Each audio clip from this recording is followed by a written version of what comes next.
రాబోయే 15-20 ఏళ్లలో కమర్షియల్ విమానాలు నడిపేందుకు సుమారు 30,000 మంది పైలట్లు అవసరమవుతారని ఇటీవల ఓ కార్యక్రమంలో కేంద్ర పౌర విమానయాన శాఖ మంత్రి రామ్మోహన్ నాయుడు గారు చెప్పారు. అంతలా విమానయానం అందరికీ అందుబాటులోకి వచ్చింది. ప్రయాణికులు క్రమంగా పెరుగుతుండడంతో కొత్త ఎయిర్లైన్ సంస్థలు పుట్టుకొస్తున్నాయి. అయితే ప్రపంచంలో తొలి ఎయిర్లైన్ సంస్థ ఏది? మొదటి కమర్షియల్ విమానంలో ప్రయాణించింది ఎవరు? ఇలాంటి విషయాల గురించి ఎప్పుడైనా ఆలోచించారా? ఆ ఆసక్తికర అంశాలను ఒకసారి చూద్దాం. విమానాన్ని రూపొందించి ప్రయాణించిన తొలి వ్యక్తులు రైట్ బ్రదర్స్ అని అందరికీ తెలిసిందే. అయితే తొలి కమర్షియల్ విమానాన్ని ప్రారంభించింది మాత్రం ఫ్లోరిడాకు చెందిన పర్సివల్ ఈ ఫాన్సిలర్. 1914 జనవరి 1న ఫ్లోరిడాలోని Saint Petersburg Tampa airport line పేరుతో ఆ రెండు నగరాల మధ్య తొలి కమర్షియల్ విమానాన్ని నడిపించారు. సెయింట్ పీటర్స్బర్గ్ లో విమానం టేకాఫ్ అయ్యి 34 కిలోమీటర్ల దూరంలో ఉన్న టంపా అనే ప్రాంతానికి 24 నిమిషాల్లో చేరుకుంది. ఈ విమానం ప్రజలకు అందుబాటులోకి తేవడానికి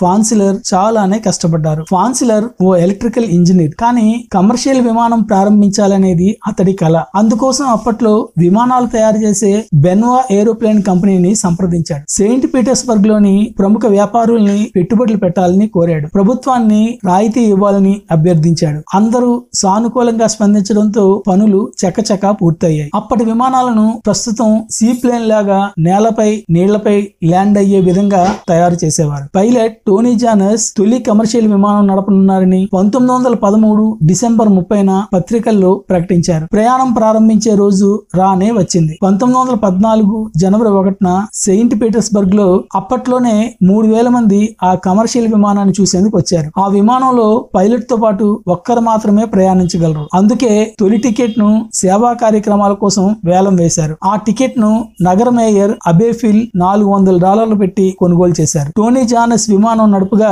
అబే తొలి ప్రయాణికుడిగా సెయింట్ పీటర్స్బర్గ్ నుంచి టంపాకు ప్రయాణించి చరిత్ర సృష్టించారు. తిరుగు ప్రయాణానికి మాత్రం కేవలం 20 నిమిషాలే పట్టింది. ఆ తరువాత నుంచి విమానం టికెట్ ధర $5గా నిర్ణయించారు. జానస్ వారంలో 6 రోజులు రోజుకు 2 సర్వీసులు నడిపించారు. ప్రయాణికులను తీసుకెళ్లడంతో పాటు కొరియర్ సర్వీసులను కూడా అందించారు. 100 పౌండ్ల బరువున్న వస్తువుల్ని $5లకు తీసుకెళ్లేవారు. అప్పట్లో $5 అంటే తక్కువ మొత్తమేమీ కాదు. సంపన్నులు మాత్రమే ఆ రవాణా ఖర్చును భరించగలిగేవారు. అందుకే క్రమంగా ప్రయాణికులు తగ్గడంతో 4 నెలలకే విమాన సర్వీస్ ను మూసేశారు. కానీ ఫాన్సిలర్ చేసిన కృషి విమానయాన రంగంలో పెను మార్పులు తీసుకొచ్చింది. ఇక భారత్ లో తొలి ఎయిర్ సర్వీస్ ను అందించింది టాటా సంస్థే. 1932లో టాటా ఎయిర్ సర్వీస్ పేరుతో దేశీయంగా విమానాలు నడిపించారు. కరాచీ నుంచి బాంబే మధ్య ఆ విమానం నడిచింది. అందులో ప్రయాణించిన తొలి ప్రయాణికుడు టాటా సంస్థ అధినేత జేఆర్డి టాటానే. భారత విమానయాన రంగంలో ఆయన కృషి ఎంతో ఉంది. ప్రస్తుతం